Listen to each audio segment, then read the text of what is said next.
네, 안녕하세요. 중수투자자입니다. 이번 영상은 오늘 이제 지수가 약간 좀 반등을 했어요. 저번 주까지는 계속해서 급락을 했는데 미국 증시가 이제 금리 인하에 대한 그런 기대감이 좀 있으면서 반등을 좀 했죠. 그래서 오늘 우리나라 증시 좀 특이한 그런 현상들이 좀 많이 보이더라고요. 뭐 환율이라든가 신용 잔고에서 좀 독특한 모습들이 좀 보여서 어떻게 대처를 하는 것이 좀 좋을지, 지금 추가 매수를 하는 게 좋을지, 좀 기술적 반등으로 바라보고 오히려 좀 매도를 하는 것이 좋을지 저의 개인적인 생각을 말씀을 좀 드리겠습니다. 일단 시장 자체는 코스피보다는 코스닥이 훨씬 강했죠. 이게 떨어진 것도 사실 코스피가 훨씬 더 많이 떨어졌고 좀 대형주 위주의 종목들이 많다 보니까 코스피가 훨씬 더 많이 떨어졌고 좀 반등의 폭도 좀 약한 그런 모습이었습니다. 코스닥은 이제 저번 금요일 날 이제 시작했던 시초가를 좀 뛰어넘는 그런 상승을 보여줬어요. 2.7% 정도 올랐는데 오늘 특히 이제 반도체 장비주들이 굉장히 강한 모습이었고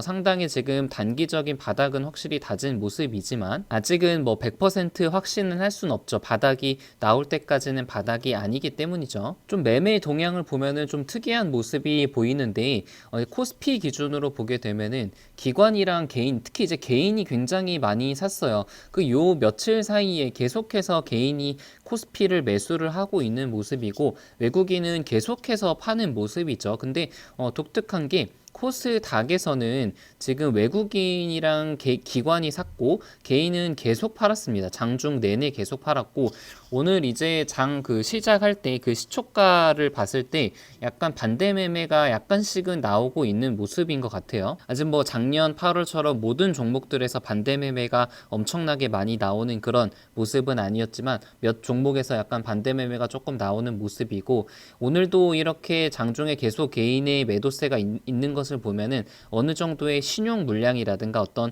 대주주 지분 물량들을 조금 매도를 한 것으로 생각이 조금 돼요. 그래서 신용 잔고를 살피게 되면은 코스피 같은 경우는 굉장히 좀 재밌죠. 이게 코스피 기준으로 지금 4조 한 6천억까지 올라왔다가 최근에 많이 빠지면서 하락을 했는데 코스피의 신용 잔고가 굉장히 많이 올라왔습니다. 근데 코스닥 같은 경우는 최근에 한 3, 4일 정도 이제 급락을 했다가 금요일 같은 경우에 이제 개인이 좀 많이 팔아서 신용잔고가 좀 줄어들 것으로 생각을 했는데 신용잔고가 좀 오히려 늘었어요. 이거는 약간은 좀 아쉬운 부분이라고 생각이 되고 근데 오늘은 이제 개인 매도가 좀 많았으니까 아무래도 좀 신용잔고가 좀 떨어질 것을 기대를 해 봐야겠죠.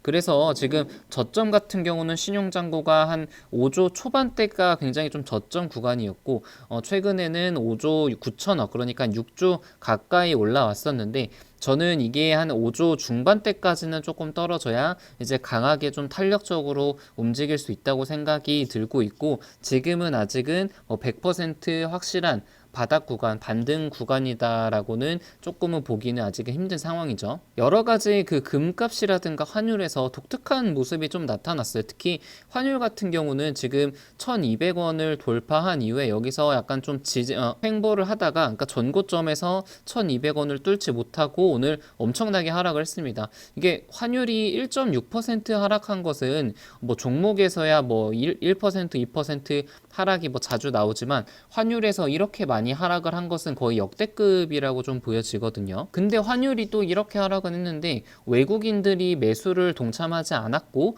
그리고 코스피의 반등은 환율의 하락에 비해서는 또 그렇게 강하지는 않았어요. 그래서 좀 독특한 모습이 좀 관찰이 되었고 지금 이렇게 환율이 하락한 것을 보면은 우리나라 시장이 아직 뭐 붕괴가 되거나 2000선 아래로 넘어가서 뭐 1900, 1800 그렇게까지 갈 가능성은 조금 없다고 생각이 되고 제가 이제 개인적으로 생각하는 시나리오는 외국인의 매도세가 좀 진정이 되고 그러니까 이제 어느 정도 8천억 이렇게 팔았을 때도 있었는데 그 정도까지 파는 단계는 좀 지났고 서서히 매도세가 약간씩 줄면서 다시 외국인의 매수세가 들어올 때부터 지수가 이제 반등을 좀 본격적으로 하지 않을까 하는 그런 생각을 들고 있습니다. 그래서 여전히 저는 지금 이 지수 자리가 뭐 다 매도하고 시장을 관망하거나 아니면 뭐 인버스를 매수하거나 이런 자리는 절대 아니라고 생각을 하고 있고 한 반반 정도라고 생각을 하고 있어요. 그러니까 이제 추가 하락 가능성도 한 50% 정도 된다고 생각을 하고 하고 있고,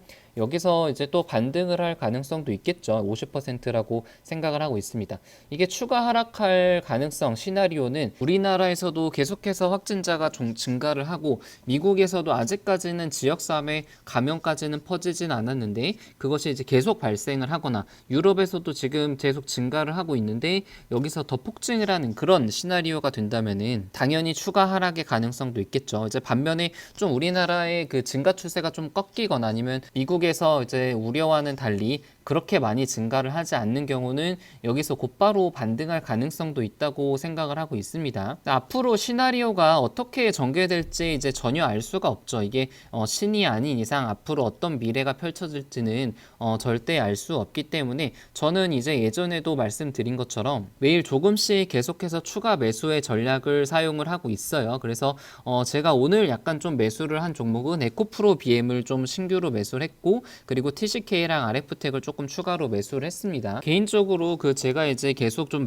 분할 매수를 했다고 말씀드렸던 글로벌 텍스프리를 오늘 좀 부분 매도를 한 50% 부분 매도를 좀 했고, 이게 좀 곰곰이 생각을 해보니까 아무래도 우리나라에서 이제 확진자가 계속 발생을 하게 되면은 외국인 관광객이 아주 단기간에 좀 반등을 하기는 힘들 거라는 그런 생각이 좀 들었어요. 그래서 지금은 악재 모멘텀을 다 받아가지고 저점에 있기는 하지만 이제 그거와 동시에 또 상승 모멘텀이 또 부재를 한 그런 상태라고 생각이 들어서 오늘 좀 부분 매도를 했고, 뭐 이게 제가 이제 잘한 판단인지 잘못한 판단인지는 정확하게 모르겠지만 좀 시간이 지나 봐야 알겠죠. 그래서 아무튼 저의 투자 아이디어가 약간 변했기 때문에 약간 부분 매도를 좀 했고, 저는 여전히 5G가 이번 하락장에서 많이 이제 급락을 많이 하긴 했지만 여전히 2분기, 3분기 때 실적이 잘 나올 섹터라는 그런 믿음에는 이제 변함이 없습니다. 그래서 뭐 RF텍 같은 경우를 보면은 이제 예전에 2018년 8월달 저점을 기준으로 해서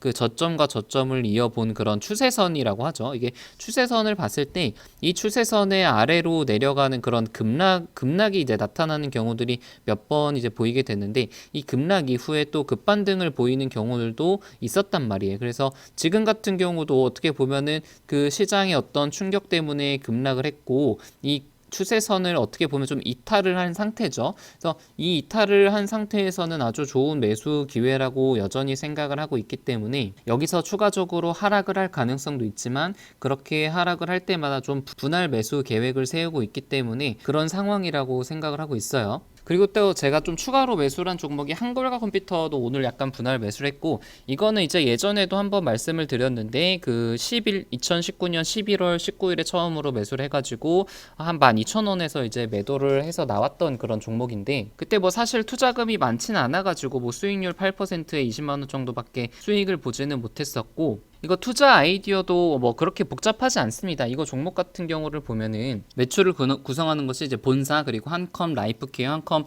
MDS가 있는지, 본사는 우리가 쉽게 아는 뭐 한컴 오피스 있잖아요. 그런 소프트웨어를 팔면서 매출이 발생하는 것이고, 이제 라이프케어가 이게 마스크랑 방독면 이런 것들을 좀 만드는 그런 회사인데, 당연히 이번에 마스크가 엄청 많이 팔리게 되면서 매출이 좀 많이 일시적이긴 하지만 많이 증가를 할 것으로 좀 기대를 하고 있거든요. 그래서 사실 한컴 라이프케어 때문에 한글과 컴퓨터가 좀 단기간에 급등을 한번 좀 하긴 했었는데, 이게 모멘텀 비중이 많지 않다 보니까 그 매출 전체 구성에서 그렇게 뭐 다른 뭐 테마주처럼 크게 오르진 않았죠. 근데 아무튼 이게 매출이 증가를 할 것은 확실한데, 주가를 보면은 완전 이제 역사적인 저점이죠. 역사적인 저점이다 보니까 저는 여기서 더 추가적으로 하락하기는 좀 쉽지 않다는 그런 생각으로 매수를 시작하긴 했는데, 좀 어떻게 흘러갈지 좀 지켜봐야겠죠.